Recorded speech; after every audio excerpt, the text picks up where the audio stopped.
My son told the board I was losing my mind. He stole my company, my home, and my wife's legacy. He thought he'd buried me, but he forgot one thing. I'm the man who built this city, and I know how to tear it down. If you're watching this, subscribe and let me know where you're watching from. Let me back up and tell you how it all fell apart. It started on a rainy Tuesday. The city lights looked like blurred diamonds from my 40th floor office. I built half this skyline, poured the first foundation with my own 2 hands. My name, David Miller, is etched into the cornerstone of this building. I used to think that meant something. I was tired. The kind of tired that sinks deep into your bones. 65 years old, the fight was starting to fade. My wife, Emily, had been gone for 5 years. The silence in our big house was the loudest thing I'd ever heard. The company was all I had left. It was time to pass the torch. Or so I thought. We were having dinner that night, a family ritual Emily insisted on. I kept it going. It felt important. My son, Mike, sat across from me. 35, sharp, ambitious. He tapped his expensive watch. Tap, tap, tap. Always in a hurry. He had the polish I never had. His wife, Lisa, sat next to him. Her smile was bright. Her eyes were cold. She always looked like she was calculating the value of the silverware. Then there was Sarah, my daughter. She had Emily's heart. She taught elementary school. She worried about things like fairness, things Mike considered weaknesses. The tension at the table was already thick before the appetizers arrived. "We need to expand, Dad," Mike said. He cut into his steak before I'd even picked up my fork. "The Grayson deal is massive, the biggest development project the city has seen in a decade." I sighed. "Grayson is a shark, Mike. We've talked about this. We need to leverage everything," he pushed. "Strike now while the market is hot." "Leverage means debt, Mike," I said quietly. I'd seen debt destroy good men. We've always run a tight ship, slow and steady. That's why we're still here. Mike leaned back, shaking his head. The movement was dismissive, arrogant. "Slow and steady is how you get left behind," he said. Lisa chimed in. Her voice was sweet as poison ivy. "David, darling, Mike has vision. You have to admit things have been a bit stagnant lately." "Stagnant." The word stung. "Stagnant means stable," I argued. My chest tightened. Sarah pushed her salad around her plate. She looked up, her eyes sad. "Empires fall, Mike. Maybe we should focus on the community projects Mom always wanted. The low-income housing development." Mike scoffed. The sound was sharp, cruel. "Community projects don't make real money, Sarah. Grow up." He turned back to me. His eyes were hard. "This is the real world, Dad. You're getting too conservative." He paused. The silence stretched. And then he delivered the blow. "If you can't keep up with the pace," Mike said, his voice cold, "maybe it's time you stepped aside and let someone else drive." The air left the room. I looked at my son, the boy I taught to swing a hammer, the boy who cried when his dog died. His eyes held no warmth now, only the reflection of the city lights. I felt the first crack appear in the foundation of my world, and I knew deep down this dinner was the beginning of the end. The next day I went to the cemetery. The grass was damp. I sat on the stone bench near Emily's grave. It was peaceful there. Quiet. "I'm ready, Em," I whispered. I traced the letters of her name on the stone, a habit I couldn't break. "I finalized the plans today. I think you'd be proud." The plan was simple. A compromise. Mike would get the company. The keys to the kingdom. He was capable, even if he was ruthless. But I made a promise to Emily before she died. A promise that our success would mean something more than just another skyscraper. Half of the company's annual profits would be diverted into the Emily Miller Foundation, dedicated to building that housing in the neighborhoods we neglected. It was about balance. Legacy wasn't just money. It was about the good you left behind. I thought Mike would understand that eventually. I was wrong. I met my old partner Robert for lunch later that week. Robert and I started the company together. Back when we shared a rusty pickup truck and a toolbox, he got out 10 years ago, preferred fishing to fighting board members.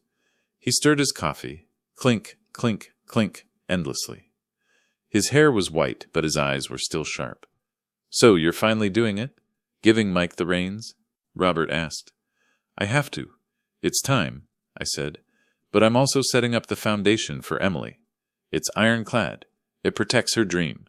Robert paused. He looked out the window, His expression was serious. Be careful, David. Careful? It's Mike. Mike, he's hungry, Robert said, lowering his voice. And Lisa feeds that hunger. She whispers in his ear, telling him he deserves more, faster. I brushed it off. He's just eager, Robert. He wants to make his mark. Robert met my eyes. Hunger changes a man, David. It makes him forget where he came from. It makes him forget loyalty. He leaned closer. Just keep your eyes open, old friend. I nodded, but I didn't really hear him. This was my son, my blood. What could possibly go wrong? Back at the office, I reviewed the documents. The lawyers had done a good job. The foundation was protected. The succession was clear. I felt a sense of peace I hadn't felt since Emily passed. I left the thick binder on my desk, ready to present it to Mike, the next morning. It felt like the end of an era, but the real end was coming much faster than I thought. That evening, I forgot my reading glasses. I went back to the office late. The city was quiet. The cleaning crew had left. But the lights were on in my study. I walked in, expecting to find someone working late. It was Mike. He was standing over my desk. The binder was open. His face was twisted in a rage I had never seen before. He looked up. His eyes were burning. The air in the room felt heavy. Charged. Mike didn't say anything at first. He just stared at the papers. His knuckles were white, where he gripped the edge of my desk. I knew this look. It was the calm before the storm. "What is this?" he snarled. He slammed his hand down on the documents. The sound echoed in the empty office. "Mike, this is the succession plan," I said, trying to keep my voice steady. "It's what we discussed. It's what your mother wanted." "My mother is dead," he shouted. The words hit me like a physical blow, and her sentimental nonsense died with her. He paced the room like a caged animal. "This is my company, my inheritance, my future, and you're giving half of it away to charity cases." He picked up the binder and threw it across the room. Papers flew everywhere, scattering across the floor like fallen leaves. "You're weak, Dad," he spat. Contempt dripped from his voice. "You're weak, and you're stuck in the past. It's going to cost us everything." He pointed a finger at me. "The Grayson deal requires total commitment, total capital. This foundation, it would cripple us." He leaned across the desk, his face inches from mine. "I won't let you do this. I swear to God I will stop you." He stormed out, leaving me alone in the silence. Surrounded by the scattered pages of my broken plans, my hands trembled slightly as I picked up the papers. He wasn't asking for the keys anymore. He was planning to steal them. The war had begun. The first hit came 2 days later. It was subtle, surgical, the Harrison Group. A client we'd had for 20 years. A multi-million-dollar contract. The backbone of our quarterly revenue. They pulled out. I was stunned. I called James Harrison myself. We played golf together. Our kids grew up together. "James, what happened?" I demanded, panic tightening my chest. "I thought we were solid." The contract was signed. There was a long pause. The silence on the line was heavy. "David, I'm sorry," James finally said. His voice was stiff, formal. It was a board decision. "We decided to go with a newer, more dynamic firm. A newer firm. They offered us a deal we couldn't refuse," he continued. "A fresher approach." "What firm?" I demanded. Though I already knew the answer, my blood ran cold. He hesitated. "It's called Apex Construction.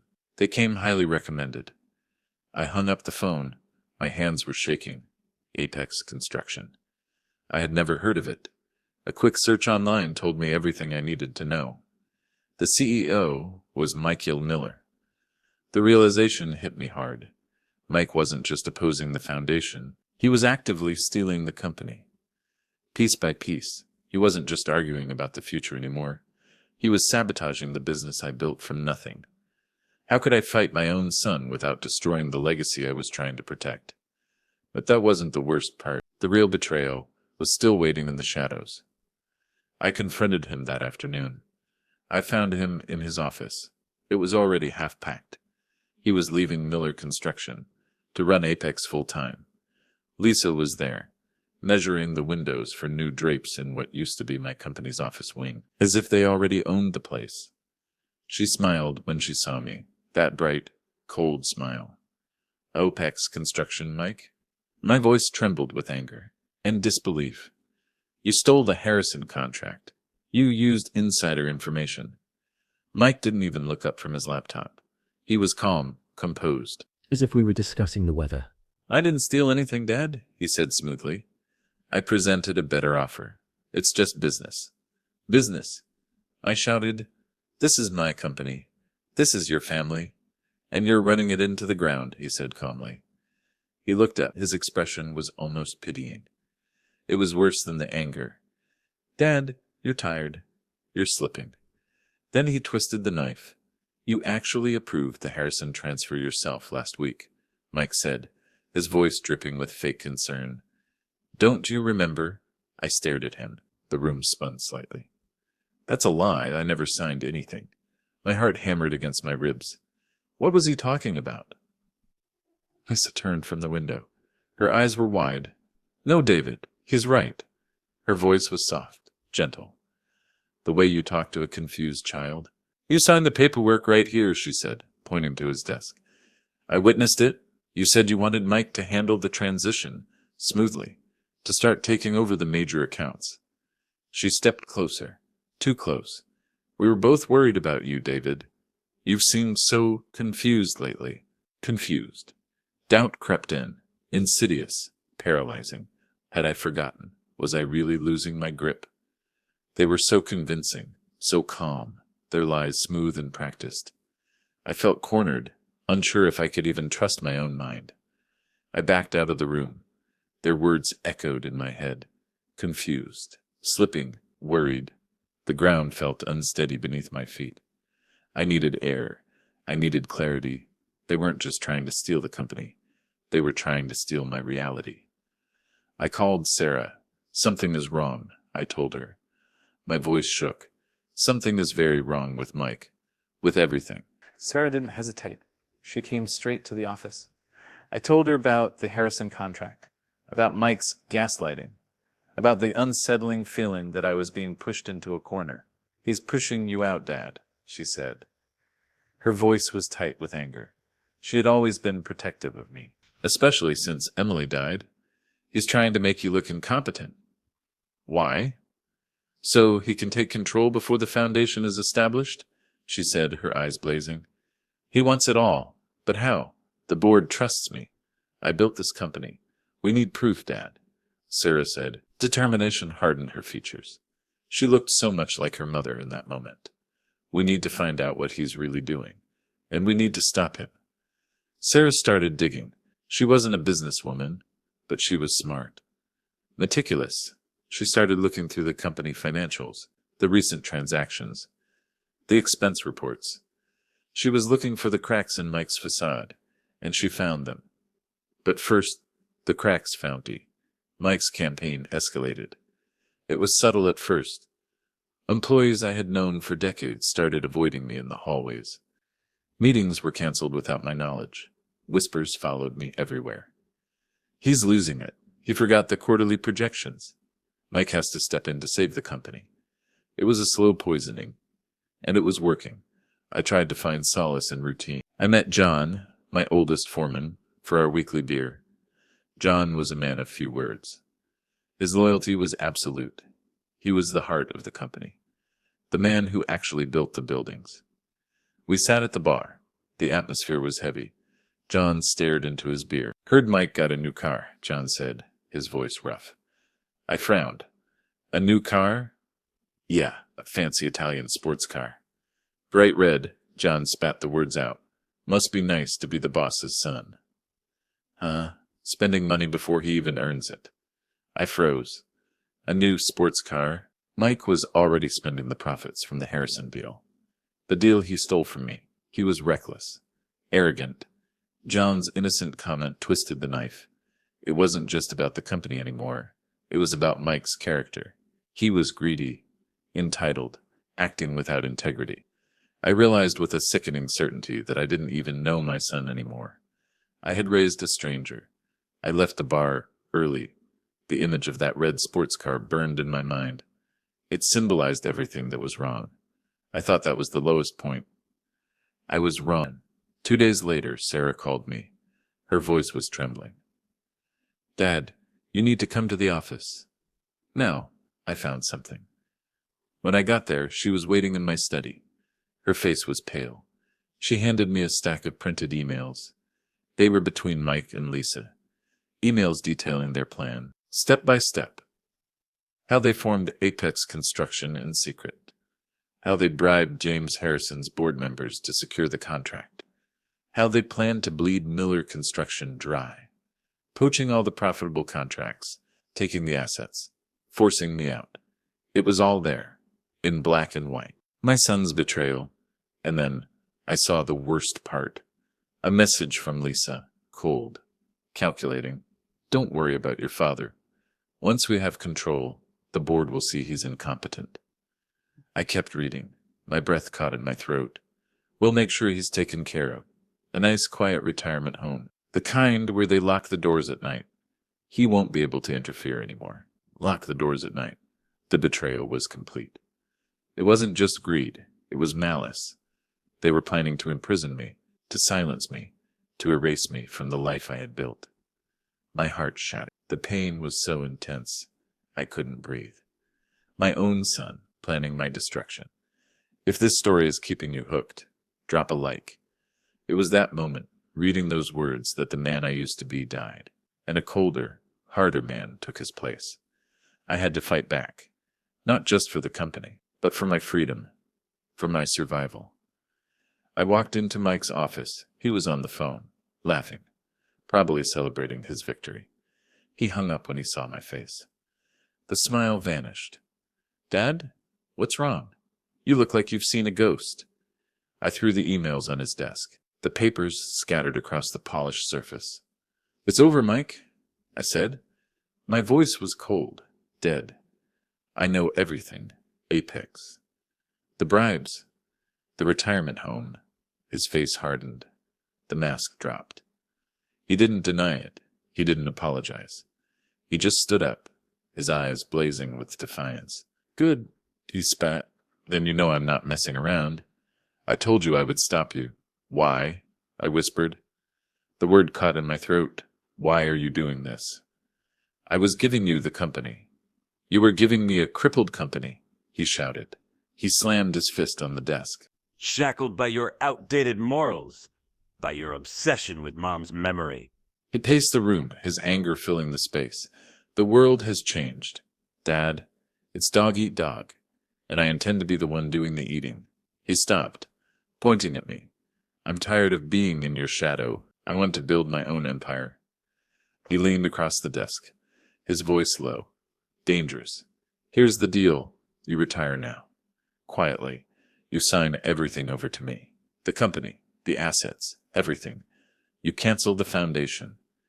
And if I do that, I'll let you keep the house," he said magnanimously, "and a small pension, a comfortable life.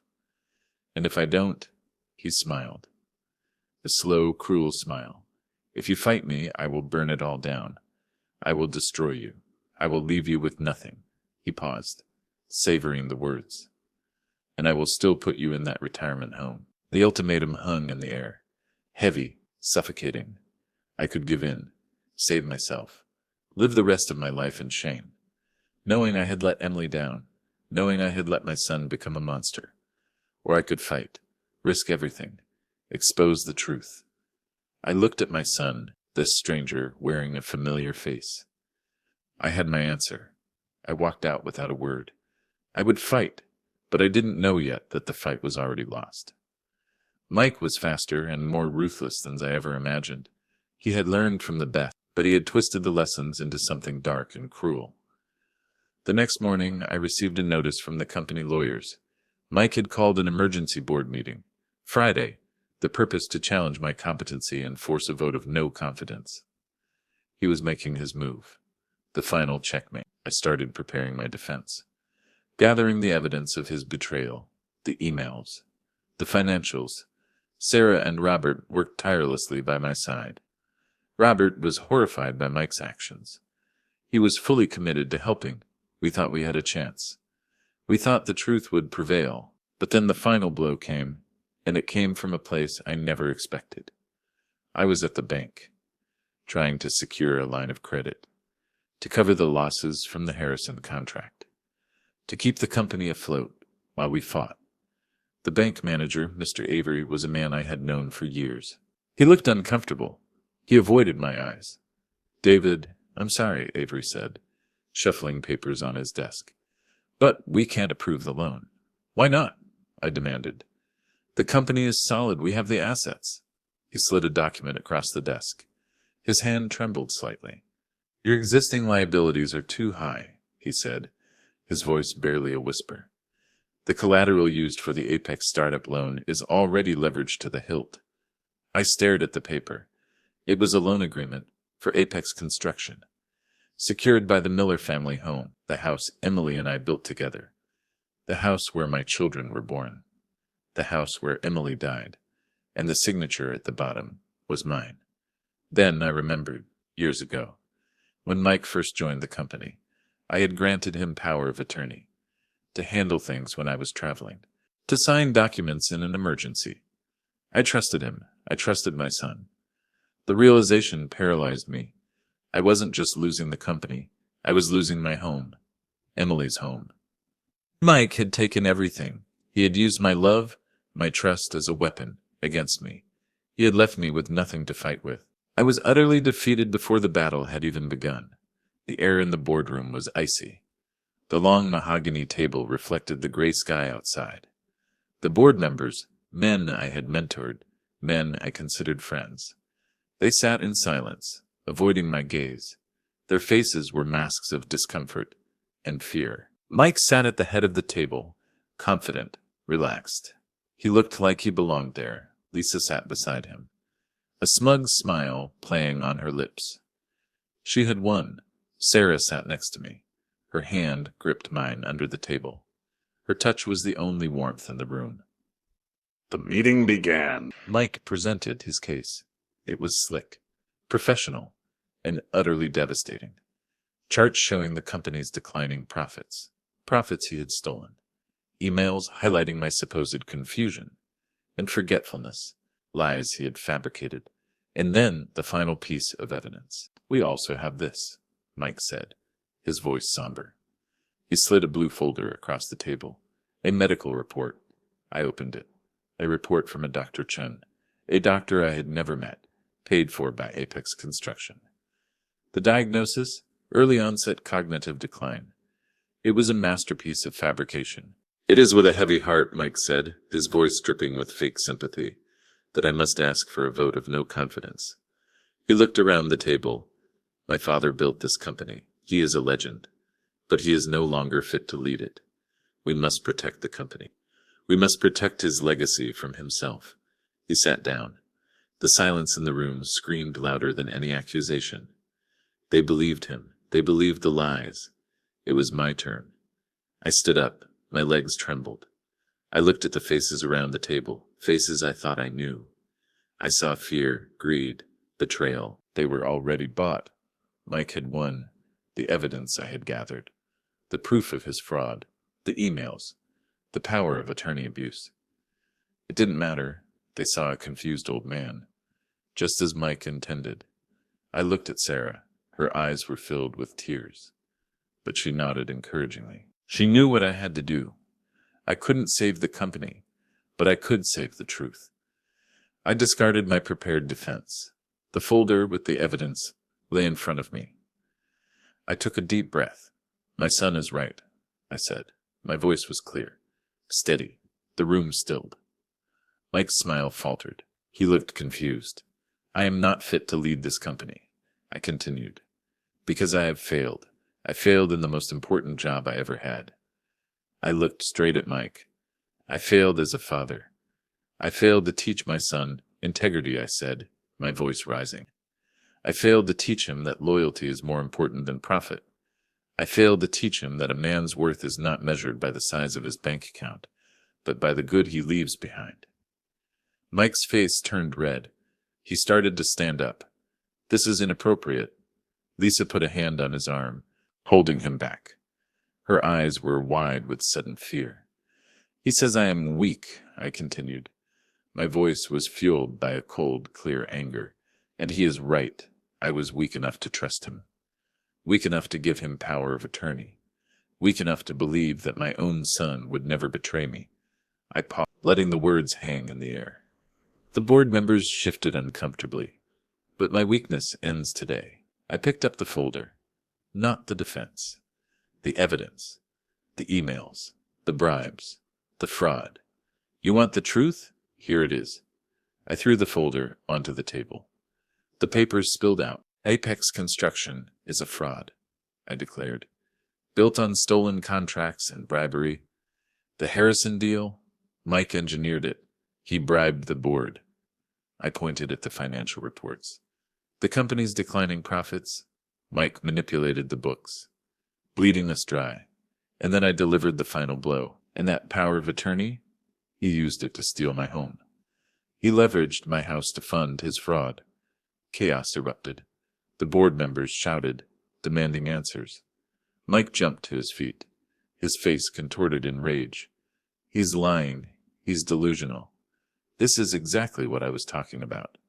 Dr. Chen's report proves it, but the damage was done. The seed of doubt had been planted. I knew what would happen next.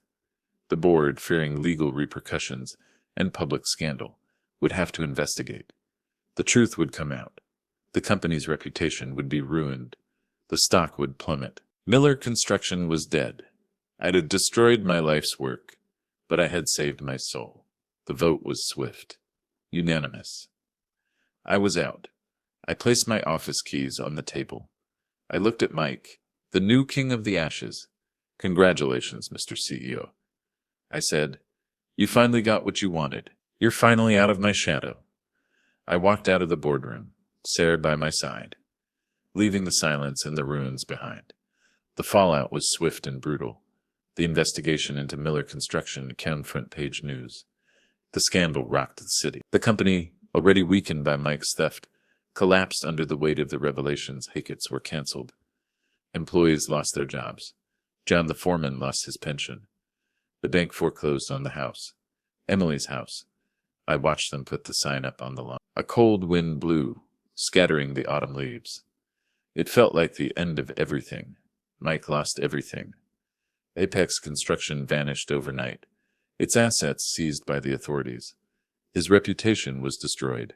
He faced criminal charges, fraud, embezzlement. Lisa left him. The day the indictment came down, she moved on to richer prey, her escape swift and merciless. I never saw him again. The day they took him away, I didn't feel victory. I just felt empty.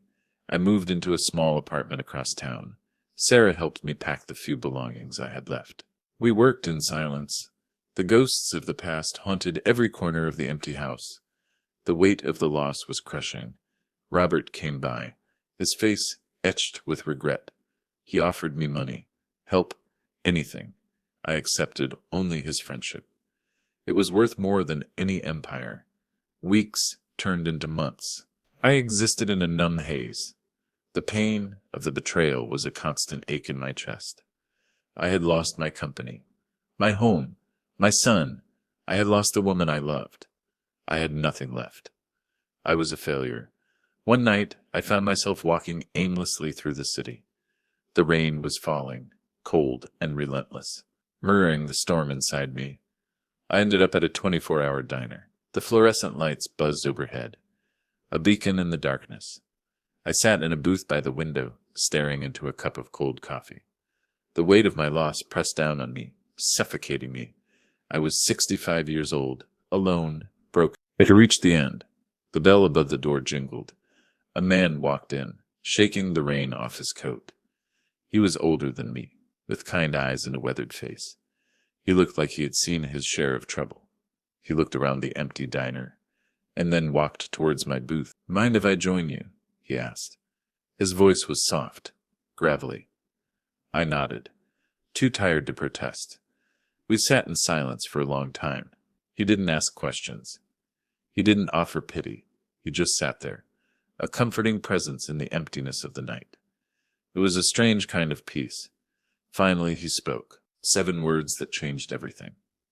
7 words that cracked through the armor of my grief and let the light in. You didn't lose everything. You gained freedom. I looked up, startled. The words hit me with the force of a revelation. Freedom. I stared at him. The word echoing in my mind. Freedom from the burden of the company.